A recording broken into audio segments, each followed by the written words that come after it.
गुरुर्ब्रह्मा गुरुर्विष्णु गुरुर्देवो महेश्वरः गुरुः साक्षात् परब्रह्म तस्मै श्री गुरवे नमः।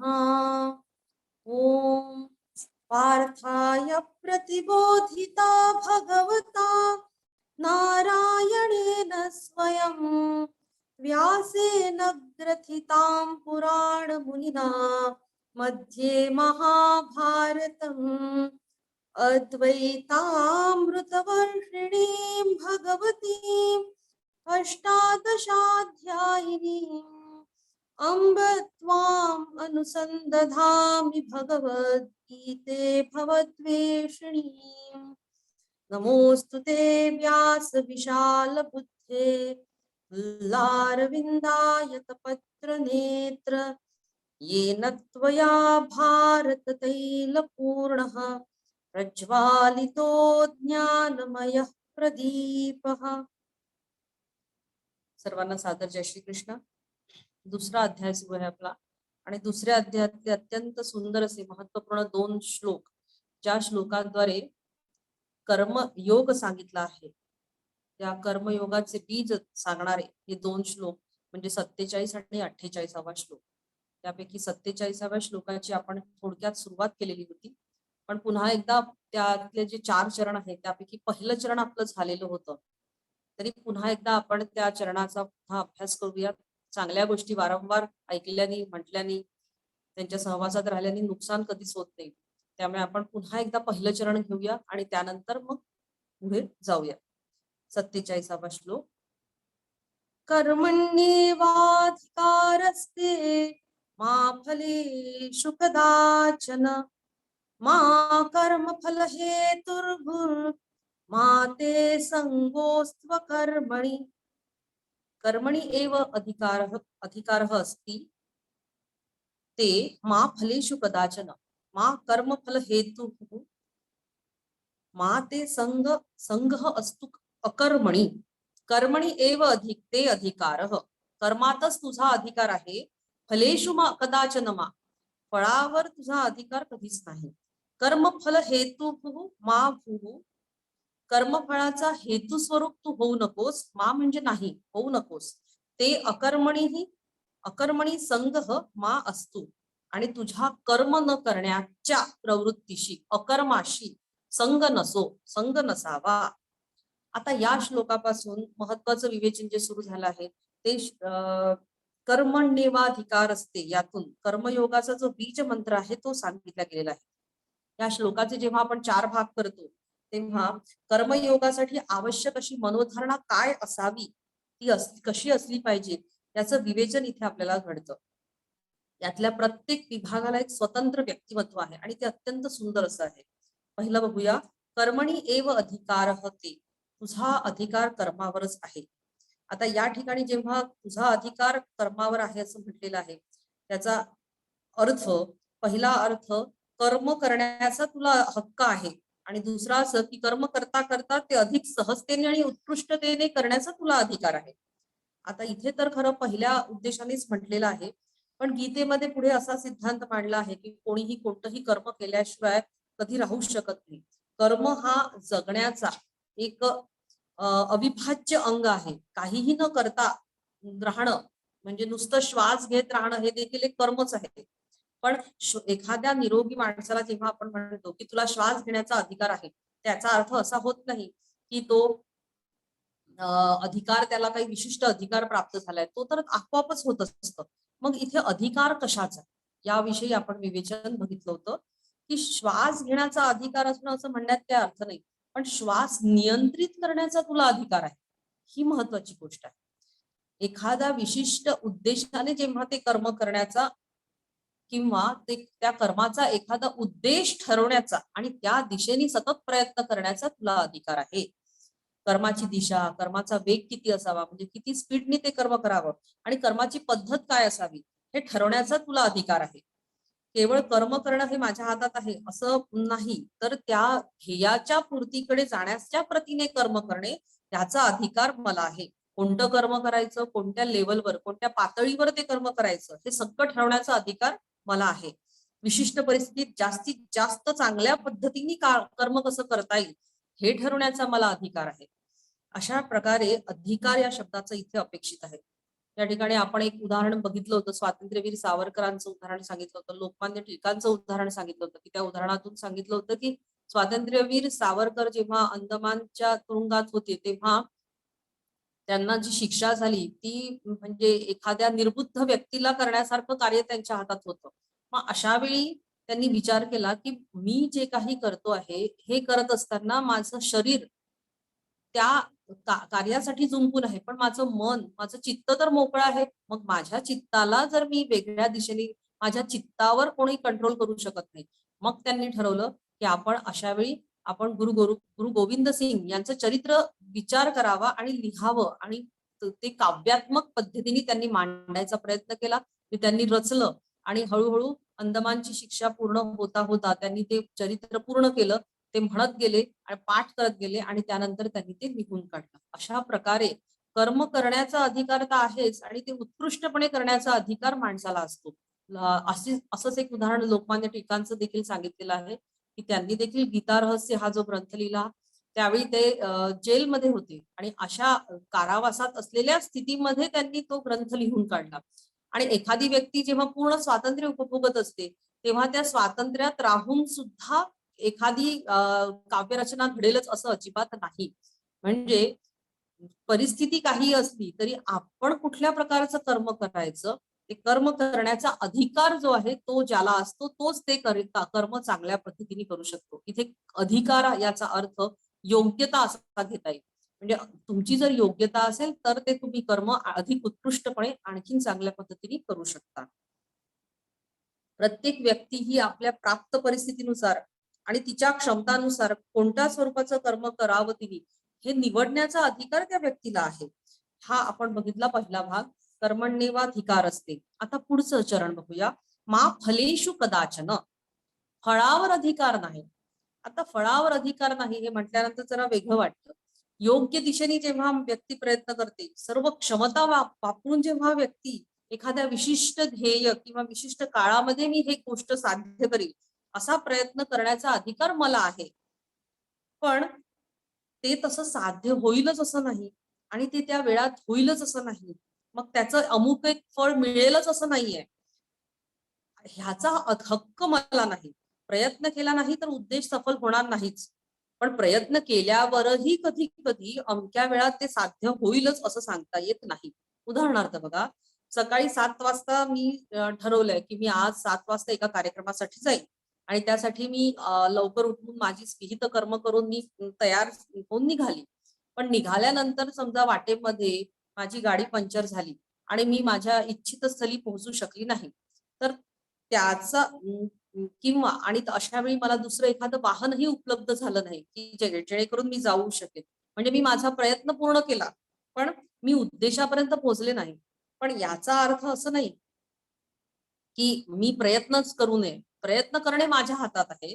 उद्देश सफल होईल की नाही हे माझ्या हातात नाही. म्हणून एखादी गाडी माझ्या जवळ नाहीये तर मी दुसरं एखादं वाहन ऐन वेळेवर माझ्या सोबत ठेवावं हे पण शक्य नाही. किंवा मी त्याच्यासाठी पूर्ण रस्ता झाडून ठेवेन की माझ्या रस्त्यामध्ये काही अडचणी येऊ नये हे पण शक्य नाही. पण कर्म करत राहणं हे मात्र माझ्या हातात आहे. कर्मावर अधिकार आहे हे जेव्हा भगवंत सांगतात ते झाल्यानंतर फळावर तुझा अधिकार नाही हे दुसरं सत्य भगवंत सांगतात. कुणाचाच फळावर अधिकार नाही असं सांगण्यामागची भूमिका काय असेल ते आपण आधी समजावून घेऊया. जर का मी त्या फळाच्या उद्देशाने जर करतो आहे तर मग फळाचा अधिकार नसेल तर कर्म कशाला करू असं कधी कधी आपल्या मनात निर्माण होऊ शकतं की मला जर फळ मिळणार नाहीये, त्या फळाचा जर मी अधिकारी नाही तर मी कर्मच कशाला करू, म्हणजे निष्क्रियता कुठेतरी येऊ शकते याचा इथे आपण विचार करूया. पण कर्माचा उद्देश आणि कर्माचं फळ या दोन्ही गोष्टी भिन्न आहेत. फळावर अधिकार नाही याचा अर्थ कर्माला उद्देश नाही असं नाही. निरुद्देशीय कर्म कर असं गीता कधीच म्हणणार नाही. कर्माला उद्देश हवाच. दिशा मात्र फळाच्या त्या कर्माची जी दिशा आहे ती फळाकडेच नेणारी असावी. योग्य प्रयत्न ही आवश्यक आहे. पण त्या दिशेने वाटचाल केल्यानंतर एकच विशिष्ट प्रकारचंच फळ मला अशाच प्रकारे मिळेल असं सांगता येणार नाही. हे गीतेला सांगायचं आहे. त्यामुळे अर्जुनाला उद्देशून जेव्हा म्हणतात ते, किंवा अर्जुना तू इकडून तिकडे कुठेही बाण मार, तुझा उद्देश सफल नाही झाला तरी चालेल, असं इथे अजिबात म्हणायचं नाही. आपला कामाचा आणि प्रगतीचा अहवाल आपण स्वतःच लिहून टाकू, असं असं अजिबात भगवंतांना म्हणायचं नाही.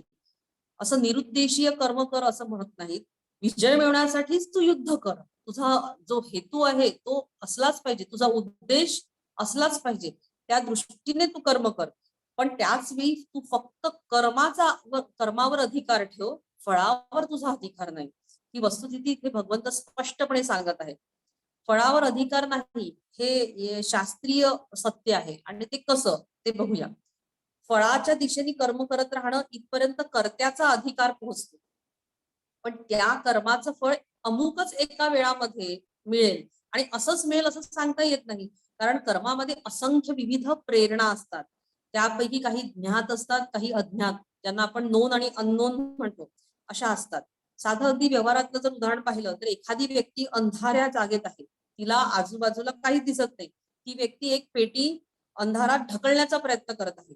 जोर लावत असताना एका विशिष्ट वेळात ती पेटी विशिष्ट अंतर ढकलत पुढे जाईल असं तिला वाटतं, अशी तिची स्वतःची भूमिका आहे. पण आपण किती जोर लावतोय, कोणत्या दिशेने लावतो आहे, पेटीवर इतर कुठल्या काही प्रेरणा काम करत आहेत का, हे माहिती नसल्यामुळे त्या सर्व प्रेरणांचा परिणाम म्हणून ती पेटी कदाचित वेगळ्या भलत्याच दिशेला जाईल असं होऊ शकतं. पदार्थ विज्ञान सांगतं की ज्या ज्या विविध प्रेरणा त्या वस्तूवर कार्य करत असतील, त्या सर्वांचा परिणाम होऊन ती पेटी त्या विशिष्ट दिशेने जोराने ढकलली जाईल. असंच जीवनात आहे. मी जीवनात अमुक एक गोष्ट करत आहे, त्याचं मला असंच फळ मिळालं पाहिजे असं म्हणणं म्हणजे अज्ञान आहे. कारण आपण करत असलेल्या कर्मांच्या पलीकडे देखील अशा पलीकडच्या अशा अनेक प्रेरणा असतात, जे त्या कर्माला विशिष्ट दिशेने घेऊन जात असतात. आणि म्हणूनच मग कधी कधी गणित चुकलं असं वाटतं आपल्याला. म्हणून सगळं काही गृहीत म्हणजे टेक इट ग्रँटेड असं घेता येत नाही आपल्याला.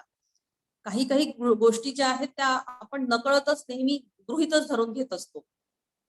एखादं प्रवचन सुरू आहे आणि त्या प्रवचन मी 1 तासात पूर्ण करेल असं आपण गृहीत धरतो, आणि ते करत असताना दिवे जाणार नाहीत, त्या प्रवचनाचा शेवटपर्यंत व्यवस्थित भाग सगळ्यांना ऐकू येईल असं आपण गृहीत धरतो. पण त्या गृहीत धरण्याला काही अर्थ नसतो, काही मर्यादा पण कधी कधी असतात. त्या ठिकाणी एक महाभारतामध्ये एक कथा आलेली आहे. धर्मराज दानशूर होते. ते दान करत असताना एकदा दान संपल्यानंतर एक याचक त्यांच्याकडे आला. तेव्हा धर्मराजांनी त्यांना म्हटलं की तुम्ही आज काही तुला देऊ शकत नाही, तू उद्या ये. तेव्हा त्याच्या शेजारी बसलेला भीम हसला. तो हसल्या तेव्हा धर्मराजांनी विचारलं तू का हसतोय. तेव्हा त्यांनी भीमाने सांगितलं तू कितीतरी गोष्टी गृहीत धरल्या, उद्यापर्यंत तो जिवंत राहील का समजा, किंवा उद्या तू तरी जिवंत राहशील का, किंवा उद्या दान करण्याची तुझी क्षमता राहील का, किंवा तू बोलवल्यावर तो येईलच का, काहीच सांगता येत नाही. मग तू उद्या दान करशील असं का म्हणतो आहेस. तेव्हा धर्मराजाला सत्य परिस्थिती लक्षात आली आणि धर्मराजाने त्याला ताबडतोब बोलवलं आणि त्याला दान देऊन टाकलं. भगवद्गीता सांगते की कर्म फळाकडे जाण्यासाठी म्हणून बऱ्याच गोष्टींची आवश्यकता असते. 18व्या अध्यायातला 14वा श्लोक सांगतो, अधिष्ठानम तथा करता करणम च पृथक विधम विविधाश्च पृथक चेष्टा दैवम चैवात्र पंचमम. करता चांगला आहे, तो प्रयत्न चांगला करतो आहे, उत्कृष्ट साधन सामग्री आहे, सगळं काही आहे, कार्य तर फळाच्या दिशेने नक्कीच जाणार. पण म्हणून फळ मिळेलच असं नाही. कधी कधी एक शेवटचा एक फॅक्टर असतो, ज्याला आपण अननोन फॅक्टर म्हणतो, ज्याला आपल्या भाषेत आपण ज्याला दैव म्हणतो, तो देखील असतोच कुठेतरी. शास्त्रीय दृष्टीने दैव म्हणजे काय तर एक अननोन फॅक्टर असं म्हटलं जातं. हा घटक नक्की किती आहे, काय आहे याचा अंदाज आपल्याला कधीच लावता येत नाही. आणि म्हणूनच संत याला भगवंताची इच्छा असं म्हणतात. त्यामुळे ते उदंड कर्म करत असले तरी अमुक एक कर्म अमुक वेळामध्ये असं उद्दिष्ट साध्य करेलच असा त्यांच्या डोक्यावर त्या गोष्टीचा भार नसतो.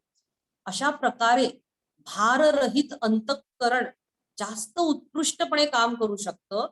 फळाचा आग्रह न करता कर्म करत राहिल्यामुळे त्या तन्मयतेने आपण जेव्हा एकाग्रपणे जेव्हा ते एखादं कार्य करतो तेव्हा कार्य अधिक चांगल्या पद्धतीने होत असतं. आणि म्हणूनच मा फलेषु कदाचन, फळावर माझा अधिकार नाही, हे गृहीत धरणे एका दृष्टीने अत्यंत योग्य आहे.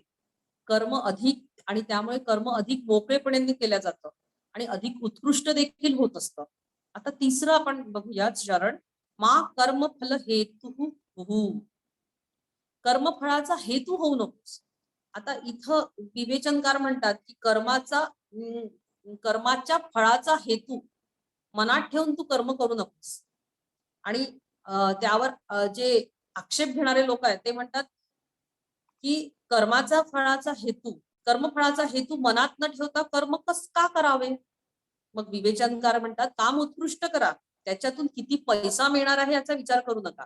उत्कृष्ट कर्म करून मिळण्याचं जे समाधान आहे ते खरं फळ आहे. मग व्यवहारवादी त्याला असं म्हणतात, पैशाने जे समाधान मिळतं ते नुसत्या कल्पनेने मिळत नाही. तेव्हा विवेचनकार म्हणतात की तुमच्या कर्मामध्ये तुम्ही तन्मय व्हा, त्यातून आनंद मिळवा. पैशाचा विचार करू नका, तो आपोआप तुम्हाला मिळणारच आहे. अगोदरच पैशाचा हिशोब करून तुम्ही कर्म करू नका. आणि हेच योग्य आहे. एखादं विधान सत्य असेल तर ते सर्वांसाठी सर्व परिस्थितीत सर्व काळी सत्यच असलं पाहिजे. पण त्यासाठी सुरुवातीपासूनच पैशाचा विचार करू नये. किती पैसे मिळतील हा हिशोब करू नये.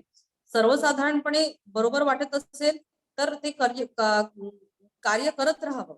आता व्यवसायी संस्था, बँका किंवा ज्या सावकारी संस्था असतात त्यांनी देखील व्यवसाय करू नये का, असा विचार करू नये का, असा देखील मनामध्ये आपल्या विचार येऊ शकतो. आता सर्वसामान्यतः फळाची अपेक्षा किंवा इच्छा ही कर्माची प्रेरक शक्ती असते. कारण आपल्याला जेव्हा माहिती असते की आम्ही हे कर्म केल्यानंतर मला हे फळ मिळणार आहे, तेव्हाच ते करण्याची जी प्रेरणा आहे ती जागृत होते. कोणत्याही कर्मामध्ये तिचा हिशोब आपल्याला धरावाच लागतो. आम्ही कितीही इन्व्हेस्टमेंट केली किंवा किती खर्च केला, किती वेळ त्या गोष्टीसाठी घालवला आणि त्याच्या मोबदल्यात मला काय मिळणार आहे, या सर्व गोष्टींचा हिशोब करावा लागतो. आणि तो करावा हा सरळ सरळ व्यवहार आहे. अव्यवहार्य असं कार्य करावं असं भगवंत कधीच सांगणार नाही. परंतु इथे उपासना किंवा साधनेच्या कर्माच्या फळाबाबत मुख्य म्हणजे सांगितलेलं आहे. सकाम कर्मकांड करणारे जे लोक आहेत ते उपभोग सुख यांचा हेतू मनात ठेवून जेव्हा कर्म करतात तसं तू कर्म करू नकोस इथे अपेक्षित असं आहे.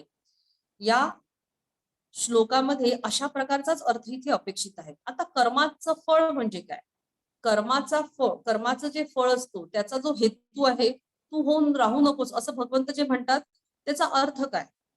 कर्म करत असताना तन्मयतेचा आनंद आणि कर्म पूर्ण झाल्यानंतर मिळणारं समाधान हे दोन त्याचे आंतरिक फळ आहेत. पण ती दृश्य फळ नाही. कर्म ज्या उद्देशाने सुरू केलं जातं ते उद्देश पूर्ण होणं हे त्या कर्माचं महत्वाचं फळ आहे.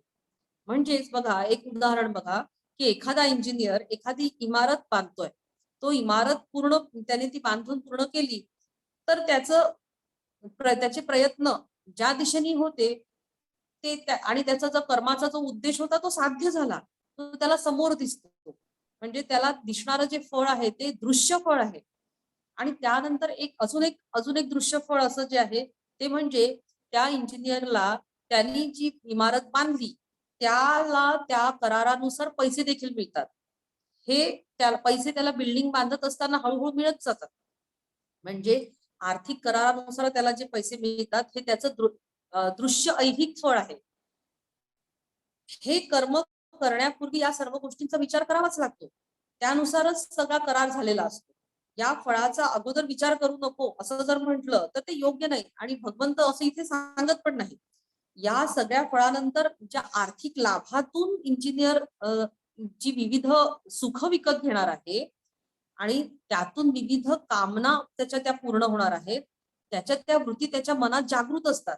आणि म्हणूनच कर्माच्या पूर्तीनंतर होणाऱ्या लाभातून जी सुख उत्पन्न होतात त्यांच्या कामनात्मक वृत्ती कर्म करत असताना मनात घोळवत ठेवणे म्हणजे कर्मफळाचा हेतू स्वरूप होऊन राहणे. बघा की तो इंजिनियर कर्म करत असताना मला इतके पैसे मिळतील आणि त्या पैशातून मी हे साध्य करील आणि मग त्यानंतर विचार करत असतो की जर त्याने विचार केला की मी यातून हे ऐहिक सुख प्राप्त करील आणि मग ते करील, अशा प्रकारे त्या कामना त्याच्या मनात जर निर्माण होत असतील आणि त्या कामना मनात ठेवून जर तो ते कृत्य करत असेल तर ते करत असताना त्याचं मन जे आहे त्यामध्ये त्याचे जे विचार आहेत ते कामनात्मक विचार होतात आणि ते कामना या न संपणाऱ्या असतात. आणि अशा पद्धतीने या कामनातून म्हणजेच वासनांमधून मन चंचल होत राहतं आणि कर्मामध्ये मग तन्मयता येत नाही, एकाग्रता होत नाही. आणि मग भविष्य काळामध्ये मला काय जे काही उपभोगायला मिळणार आहे ती वृत्ती कशी आहे ते अंतःकरणामध्ये हळूहळू त्या भावना तयार होत जातात आणि मग अशाच प्रकारे तो व्यक्ती बनत जातो. म्हणून असं करू नको, असं मा कर्म फल हेतु असं जे म्हटलेलं आहे ना, ते यासाठी म्हटलंय. हे पटण्यासारखं आहे की कर्म करत असताना ऐहिक फळातून विकत घेतल्या जाऊ शकणाऱ्या सुखांचा आणि अतृप्त कामनांचा हेतू मनात घोळवत घोळवत कर्म करत राहणे यांनी काही साध्य होत नाही, यांनी उत्कृष्ट कर्म देखील होत नाही. आणि असा सदोदित अंतःकरणामध्ये ज्या व्यक्ती हेतू बाळगतात त्यांच्या कामना या अनंत असतात, अफाट असतात, अगणित असतात आणि त्यामुळे त्या व्यक्ती नेहमी वकवकलेल्या असमाधानी असतात. म्हणजेच कर्त्याच्या दृष्टीने आणि कर्माच्या दृष्टीने वासनात्मक हेतू मनात सतत घोळवत राहणे म्हणजे हेतू स्वरूप होऊन राहणे असं आहे. आणि असं करू नकोस असं भगवंत इथे सांगतात. अशा प्रकारे कर्म करण्या अगोदर त्याचा उद्देश, त्यातून होणारी व्यावहारिक प्राप्ती आणि कर्म करायची जी आखणी जी काही केलेली असेल, जे प्लॅनिंग आहे, हा सर्व कर्मांचा सुरुवातीचा भाग झाला. त्यानंतर कर्म करत असताना तन्मयता, प्रयत्नपूर्तीचं समाधान, उद्देशपूर्तीचा आनंद मिळतो आणि ऐहिक प्राप्ती हे सगळं करावं या बाबतीत भगवद्गीतेचा अजिबात आक्षेप नाही. पण ऐहिक प्राप्तीतून विकत घेता येणारं सुख आणि अतृप्त कामना यांच्या वृत्ती सतत मनामध्ये ठेवून जर कर्म करत राहिलं तर त्याबद्दल भगवद्गीता आक्षेप घेते. कारण या कामनेच्या भारामुळे त्याचं जे काही सतत सतत ज्या कामना मनात निर्माण होतात त्यामुळे जो मनावर एक ताण येतो, त्यामुळे एखादं उदात्त मोठं जे ध्येय आहे ते आपण गाठू शकत नाही. कारण अंतःकरणाची ठेवण जी तयार होते ना ती फक्त उपभोग करण्याची जी वृत्ती आहे तशीच फक्त तयार होते.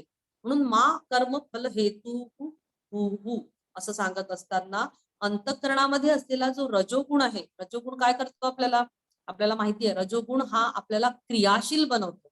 तर हा रजोगुण सांभाळत सांभाळत आपल्याला पुढे जायचं आहे. पण पुढच्या विधानामध्ये म्हणजे चौथ्या विधानामध्ये सांगितलेलं आहे त्यानुसार कर्म न करण्याचा जो तमोगुण आहे तो देखील निर्माण करू नकोस असं देखील इथे सांगितलंय. बघा चौथं काय आहे, माते संग अस्तु अकर्मणी, कर्म न करण्याच्या विचाराचा संग ठेवूच नकोस. म्हणजे काय, कर्मफळाचा हेतू मनात बाळगू नकोस या वाक्याचा चुकीचा अर्थ घेतला तर काय होतं की ऐहिक प्राप्तीचा विचार करू नको असा अर्थ त्याचा होतो. म्हणजे कुठलीही ऐहिक गोष्ट साध्य करूच नकोस असा त्याचा अर्थ होईल. आणि तो चुकीचा अर्थ जर मनात धरला तर मग एक निगेटिव्हिटी येते आणि मग त्यामुळे आपल्याला असं वाटतं जाऊ दे ना, कशाला करायचं, कुठलं काम काम करूच नाही. जर काम करून जर मला काही साध्यच होत नाहीये, होणार नाहीये, तर मी काम कशाला करू असा विचार मनात येणं स्वाभाविक आहे. ते चुकीचं नाहीये. इथे जे कर्म न करण्याच्या प्रवृत्तीचा संग धरू नकोस असं म्हटलं आहे. मा ते संग असतो अकर्मणी, ते कर्माच्या बाबतीतल्या अंतःकरणामध्ये येणाऱ्या जडत्वाला म्हटलेलं आहे. कसं बघा, अंतःकरणामध्ये तमोगुण वाढलेल्या व्यक्ती ज्या असतात त्या त्या व्यक्तीला फक्त खावं प्यावं पडून राहावं काहीच करू नये असं वाटतं. कारण जडत्व हा तमोगुणाचा मुख्य गुण आहे. या तमोगुणाच्या वृत्ती मनामध्ये तू जोपासू नकोस. कारण यामुळे तमोगुणामुळे कर्म न करणे ही एकच गोष्ट साध्य होते आणि ती साध्य होत असताना बुद्धीला सूक्ष्म रूपामध्ये जाण्याची इच्छाच होत नाही. हे बौद्धिक जडत्व जे आहे हे ज्ञानप्राप्तीच्या दृष्टीने अतिशय हानिकारक आहे.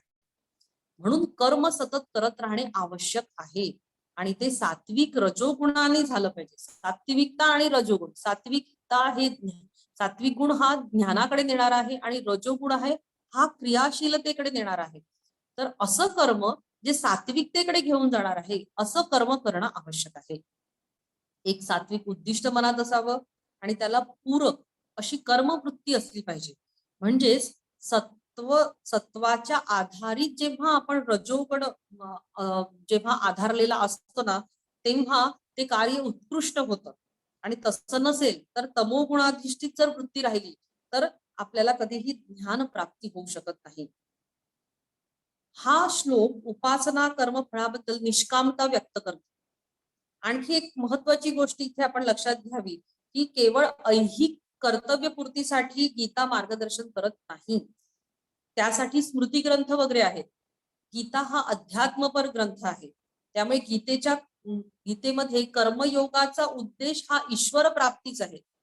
ईश्वरी तत्वधारणा प्राप्त करण्यासाठी अंतःकरणामध्ये चांगल्या उद्देशाने कर्म करत राहणे आणि त्या कर्मांची मशागत सतत होत राहणे अत्यंत आवश्यक आहे. त्यामुळेच मनामध्ये असणारा जो तमोगुण आहे तो दूर होतो. कर्म केल्यामुळे रजोगुणामुळे एक चंचलता सतत निर्माण होते. रजोगुण शांत होणं पण आवश्यक आहे. जेव्हा रजोगुण शांत होईल तेव्हा सत्वगुणाचा प्रभाव वाढतो. सत्वगुण हा ज्ञान प्रभावी आहे. त्यामुळे क्रियाशील सात्विक अंतःकरण पवित्र सूक्ष्म ज्ञानधारणाला हळूहळू पूरक होत जातं. म्हणजे ज्याला ज्ञान साधना करायची आहे त्याच्यासाठी आधी सात्विकता यावी लागते. सात्विकता ही रजोगुणातनं येऊ शकते जेव्हा ते कर्म आपलं सात्विकतेकडे नेणारं असतं. व्यावहारिक कर्म करत असताना म्हणजे आपण जे काही रोज दैनंदिन कामं करतो त्यामध्ये जमेल तितकी आपल्याला पवित्रता शुचिता ठेवणं आवश्यक आहे. आणि कर्म करत असताना त्याबद्दल जी काही आपण नित्य कर्म सकाम कर्म जी कुठलीही कर्म करतो कारण कर्मामागे उद्दिष्ट असतंच त्यामुळे सकाम कर्म तर असतातच पण ते करत असताना त्या कामाविषयी मनामध्ये एक विचार सतत जोपासणे म्हणजेच काय सकाम कर्म आणि कर्मामध्ये तो न जोपासणे आणि चांगल्या कर्माने चित्तबुद्धी जी आहे ती आपण शुद्ध करून ती ईश्वरी तत्वज्ञानाकडे वळवणे त्याला योग्य बनवणे हा मुख्य उद्देश कर्मयोगाचा इथून सांगितलेला आहे. सगळ्यात महत्वाची गोष्ट म्हणजे व्यावहारिक कर्मांमध्ये मोबदल्याचा विचार करणे योग्य आहे पण पण उपासनेच्या कर्मांमध्ये देवाकडून कुठल्याही मोबदल्याची अपेक्षा ठेवणे योग्य नाही. आपण देवाला नमस्कार करताना सुद्धा बऱ्याच वेळा मला हे दे मला ते दे असं मनातून बोलून जातो. तर इथे अशा पद्धतीने म्हटलेलं आहे की एखाद्या व्यक्तीने कामनिक फळांची किंवा ऐहिक मानाची अपेक्षा अजिबात ठेवू नये. थोडक्यात म्हणजे ज्या सकाम कर्मकांडाचा अगोदरच्या श्लोकांमध्ये आधीचे जे काही श्लोक आले त्यामध्ये जो निषेध केला आहे ही ती प्रवृत्ती जी आहे उपासनेच्या कर्मांमध्ये मुळीच धरू नये.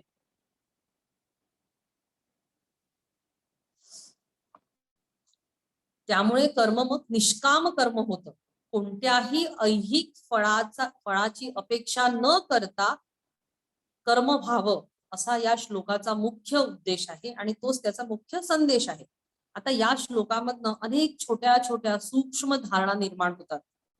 हा श्लोक अत्यंत सखोल असा श्लोक आहे. वस्तुतः या श्लोकाचा जो मुख्य उद्देश आहे तो उपासना कर्म करत असताना कामनात्मक फळांचा विचार करू नये हाच आहे. आणि हे करत असताना सर्व विविध जीवनामध्ये आपण जी काही कर्म करत राहतो ती कर्मयोगामध्ये जावी असा उद्देश आहे. नुसतीच कर्म नव्हे तर कर्म आणि त्यामागच्या धारणा सुद्धा अंतःकरणावर विविध संस्कार निर्माण करत असतात. आपण ज्या उद्देशाने कर्म करत असतो ते कर्म करत असताना मनामध्ये अनेक विचार असतात.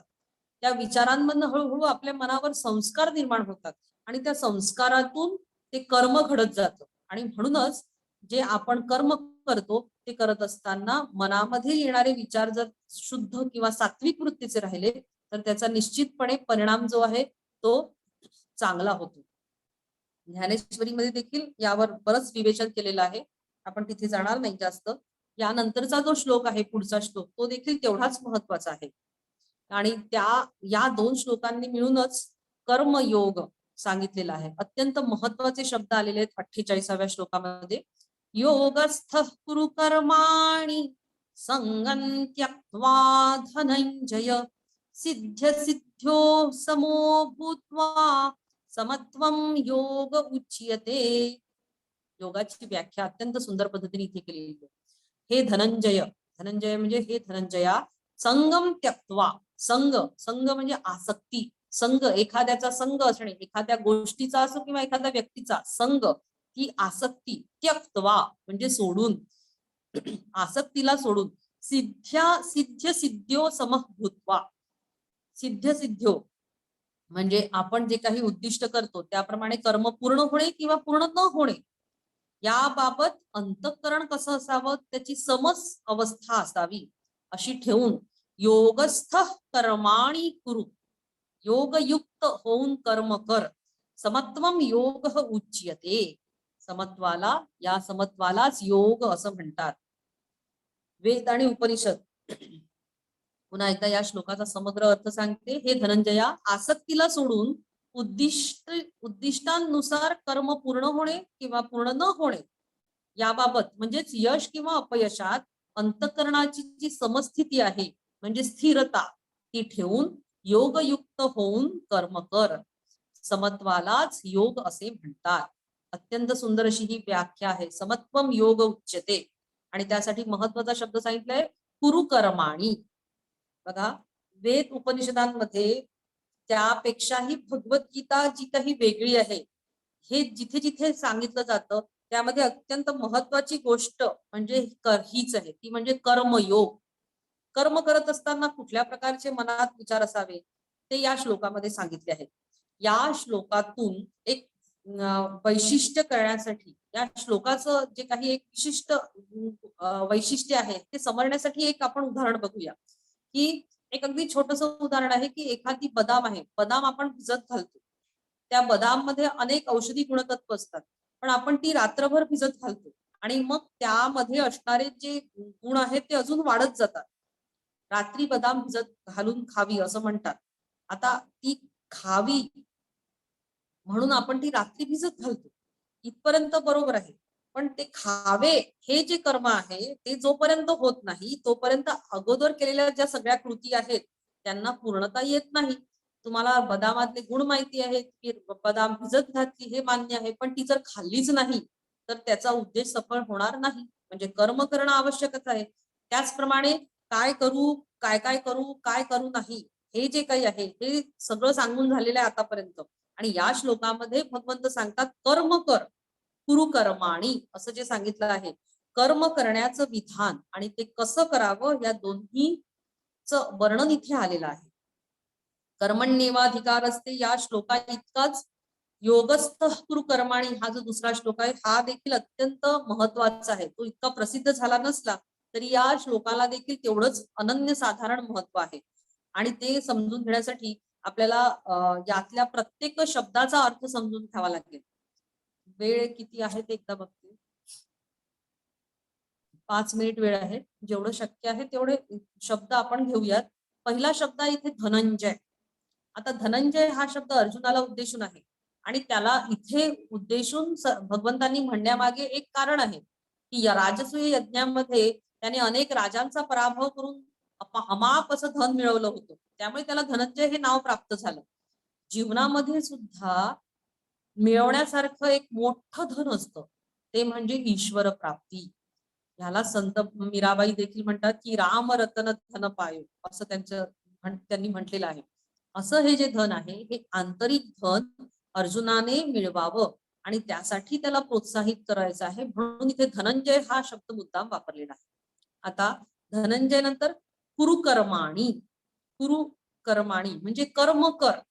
कसं कर तर याचे या संबंधी 4 आपण मागच्याच बघितलंय मागच्या श्लोकात. पहिलं म्हणजे कर्मातला तुला तुझा अधिकार जो आहे तो जाणून तू कर्म कर. दुसरं ते कर्म तुझ्या इच्छेनुसार विशिष्ट फळ तुला विशिष्ट वेळात देईलच असं नाही, त्याबद्दल तुझा अधिकार तू ठेवू नको हे जाणून तू कर्म कर. तिसरं म्हणजे कर्म करत असताना उपभोगात्मक हेतू मनामध्ये बाळगून सतत तो मनामध्ये विचार ठेवून कर्म करू नकोस. आणि चौथं म्हणजे कर्म न करण्याची प्रवृत्ती मनामधून तू काढून टाक, म्हणजे कर्म करतच राहा. हे सगळं आधीच्या श्लोकांमध्ये झालंय. आता या श्लोकामध्ये पुढच्या गोष्टी लक्षात घे की कर्म करत कसं कर. एक म्हणजे योगस्थ होऊन, दुसरं म्हणजे अंतःकरणाशी संग सोडून, अंतःकरणाचा संग सोडून, आणि तिसरं म्हणजे सिद्धी असिद्धी सिद्ध्य सिद्ध्यो, या बाबतीत अंतःकरणामध्ये समत्व भाव ठेवून तू कर्म कर. या तीन गोष्टी या श्लोकामध्ये आपल्याला बघायच्या आहे. यामधली प्रत्येक गोष्टीची भूमिका ही स्वतंत्र वेगळी आहे. आणि या तीन गोष्टी जेव्हा आपण व्यवस्थित बघतो तेव्हा या ज्या धारणा आहेत त्या आधीच्या श्लोकांमध्येही सांगितल्या गेलेल्या आहेत. त्यामध्ये एकच महत्वाची जी नवीन धारणा आहे ती म्हणजे योगस्थ कुरु कर्माणी, तो आपण विस्ताराने बघणार आहोत. पण आधी बघूया संगम त्यक्त्वा, संघाचा त्याग करून. बघा, संघ म्हणजे काय, तर आपण कुठल्याही अंतःकरणाला कुठल्याही गोष्टीचा तू संघ होऊ देऊ नकोस, हे आधीच सांगितलेलं आहे. उपभोगात्मक गोष्टींचा संघ आपल्या अंतःकरणाला तू होऊ देऊ नकोस. आणि दुसरं म्हणजे कर्म करू नये या वृत्तीचा देखील तू संघ करू नकोस. संघ हा शब्द का वापरला आहे, तो शब्द वापरण्यामागे विशिष्ट संघ जास्त काळ एखाद्या गोष्टीचा सहवास होऊ देणे. थोडा वेळ जर सहवास राहिला तर त्याला संघ म्हणता येत नाही. कारण पण जास्त वेळ जर सहवास राहिला तर त्याचे गुण, ज्याचा सहवास झाला त्याला जास्त लवकर चिटकतात. उदाहरणार्थ, एखादं पांढरं शुभ्र कापड आहे, ते जेव्हा चुकून जमिनीवर पडलं तर आपण ते लगेच झटकलं तर काय होतं, ते जसं होतं तसंच पहिलं पांढऱ्यासारखं दिसेल. पण ते जर बऱ्याच काळ जमिनीवर पडून राहिलं तर त्या जमिनीवरची जी धूळ आहे ती त्याला लागेल आणि नंतर ते नुसतं झटकून नाही होणार, तर आपल्याला ते चांगलं घासून धुवून काढावं लागतं, कारण ते जास्तीत जास्त काळ त्या जमिनीच्या संघात आलं. अंतःकरणाचं वस्त्र देखील असंच असतं. आपण त्यावर विचार किंवा कर्म न करण्याची जी वृत्ती आहे ही येणार नाही असं सांगता येत नाही. त्यामुळे ते विचार सतत पटकन झटकून टाकले तर त्याचा संघ राहणार नाही. आणि असे विचार मनात येऊ देऊ नका असं देखील म्हटलं नाहीये, कारण असं करणं म्हणजे अनैसर्गिक होईल. विचार तर मनात येणारच आहे, पण असे विचार किंवा प्रवृत्ती येऊ देऊ नको असं न म्हणता त्या राहू देऊ नको, बऱ्याच काळ मनामध्ये राहू देऊ नको अशा वृत्ती, हे असं सांगते कोण, तर असं गीता सांगत असते. राहू दिलं तर अंतःकरणाची ते जडणघडण ती सगळी बिघडवून टाकते. उपभोगात्मक विचारांचा संघ हा रजोगुणी आणि तमोगुणी माणसाला बनवत जाईल. आणि हे दोन्हीही कर्म आणि विश्रांतीसाठी आवश्यक गुण असले तरी ते आवश्यकते पलीकडे जाऊन त्यांचं जे प्रमाण आहे ते सत्वगुणाला आणि पर्यायाने ईश्वर प्राप्ती करण्यासाठी म्हणून मारक ठरू शकतं. आणि म्हणूनच त्यांचं ते प्रबळ होऊ देऊ नको. ईश्वर प्राप्ती किंवा ध्यान प्राप्ती यासाठी जे अंतःकरण हवंय ते शुद्ध अंतःकरण तयार करणं हा कर्मयोगाचा उद्देश आहे. आणि म्हणून हे दोन्ही संग होऊ देऊ नकोस इथे असं सांगितलंय. आणि म्हणून इथे संगन त्यक्त्वा असं जे म्हटलेलं आहे ते मुद्दाम सांगितलेलं आहे. पुढचे जे आहेत सिद्ध सिद्ध समो भूत्वा, याबद्दल आणि बाकीच्यांबद्दल आपण पुढच्या वेळी बघूया, कारण वेळ तेवढा नाहीये आपल्याला. 7-10 झालेत, कारण वेळ समाप्त झाली आपली. हा श्लोक पुढे आपण कंटिन्यू करूया पुढल्या भागामध्ये. प्रार्थना म्हणते, योगेशं सच्चिदानंदं वासुदेवं रजप्रियं